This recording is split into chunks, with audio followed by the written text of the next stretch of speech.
Hi అండి, నమస్తే. Welcome to Andhra రుచులు. ఈరోజు ఈ వీడియోలో చిక్కుడుకాయ చికెన్ కర్రీ చూపిస్తానికి మేము ముందుకు వచ్చేసానండి. చాలా బాగుంటుందండి. ఇది నాటు చిక్కుడుకాయలతో చేశాను.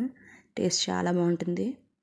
ఒకసారి ప్రాసెస్ చూసేద్దాం. ముందుగా స్టవ్ పై ప్యాన్ పెట్టుకొని 2 టేబుల్ స్పూన్ల ఆయిల్ వేసుకొని, ఆయిల్ హీట్ అయిన తర్వాత పెద్ద ఉల్లిపాయ ఒకటి తీసుకొని చిన్నగా ముక్కలు కట్ చేసుకొని ఆ ముక్కలు ఈ నూనెలో వేసి వేయించుకోవాలి.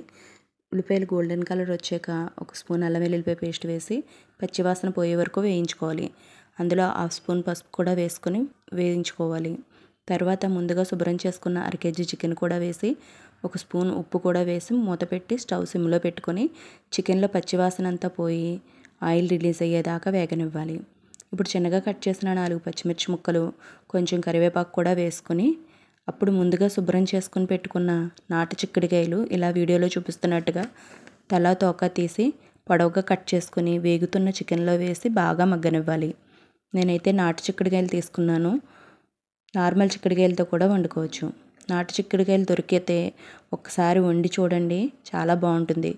ఒక 10 నిమిషాల తర్వాత మూత తీసి చూస్తే చిక్కుడుకాయలు బాగా మగ్గిపోయి ఉంటాయి. ఇప్పుడు చిక్కుడుకాయల్లో నూనె తేలే టైంలో 1 స్పూన్ గరం మసాలా, 1 స్పూన్ ధనియాల పొడి, 2 టేబుల్ స్పూన్ల కారం కూడా వేసుకొని కొంచెం కొత్తిమీర వేసుకొని బాగా కలిపి ఒక 2 నిమిషాలు వేగనివ్వాలి. అప్పుడు 1 గ్లాస్ వాటర్ వేసి బాగా కలిపి కుక్కర్ మూత పెట్టి 2 విజిల్స్ రానివ్వాలి.